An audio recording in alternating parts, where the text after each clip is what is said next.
un clic, tu evangelio, con el Padre Fabio de Jesús Giraldo Ramírez. Bienvenidos, queridos amigos, a esta reflexión de la palabra de Dios. Les invito para que meditemos el evangelio de este día, tomado de San Juan, capítulo 11, versículos del 45 al 57. En aquel tiempo muchos judíos que habían venido a casa de María, al ver lo que había hecho Jesús, creyeron en él.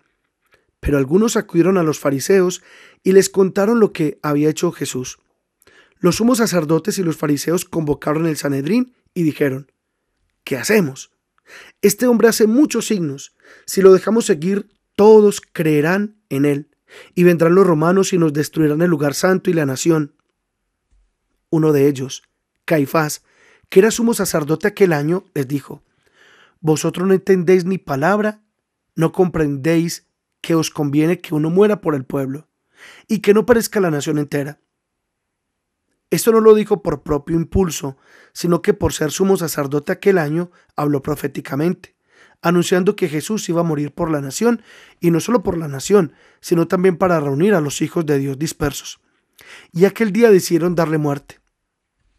Por eso Jesús ya no andaba públicamente con los judíos, sino que se retiró a la región vecina al desierto, a una ciudad llamada Efraín, y pasaba allí el tiempo con los discípulos.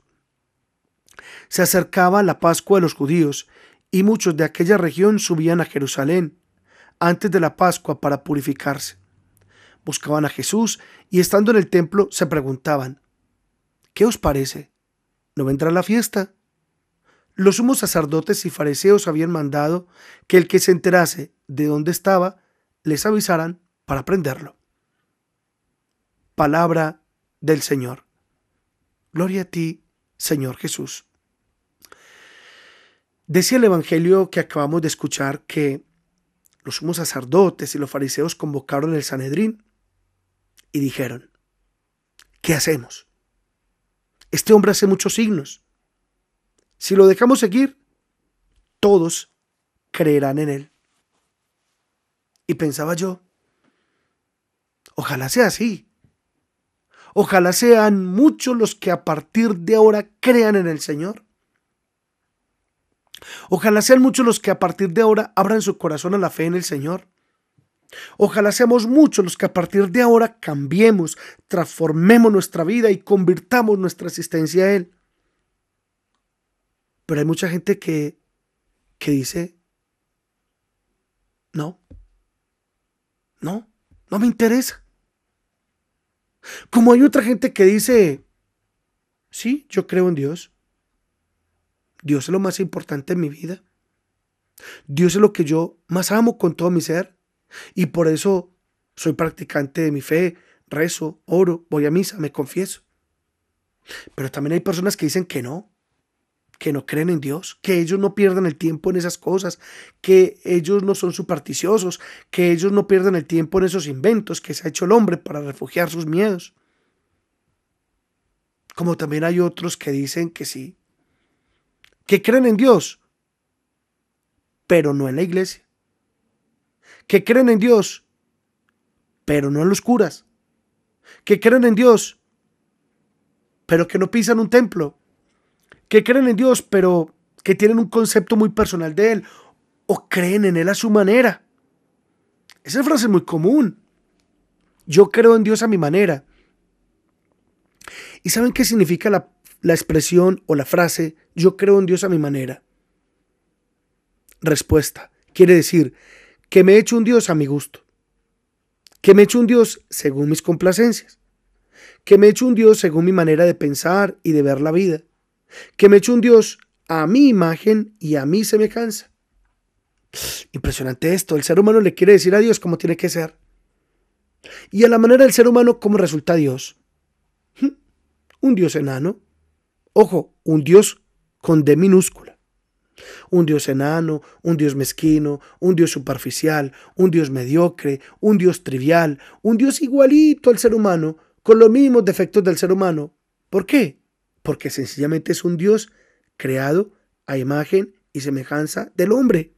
Porque es un Dios hecho al gusto y a la complacencia del hombre. Pero qué pena. Ese Dios, repito, con D minúscula, dista años luz del Dios verdadero con D mayúscula. Hermanos, es que no podemos domesticar a Dios reduciéndolo a nuestra medida. No podemos domesticar a Dios reduciéndolo a nuestros conceptos y a nuestros caprichos personales. Quizás sea esa una de las causas por la que mucha gente le cuesta creer en Dios.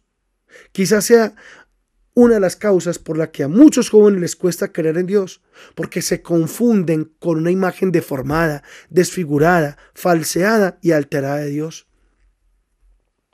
Sin embargo, si conocieran al Dios verdadero, no al concepto equivocado que se tiene de Él, si conocieran al Dios verdadero, no a la imagen falsa que se tiene de Él, si conocieran al Dios bueno, al Dios misericordioso, al Dios amor, al Dios revelado en la persona amada de Jesús, no solo no lo rechazarían, sino que se enamorarían de Él.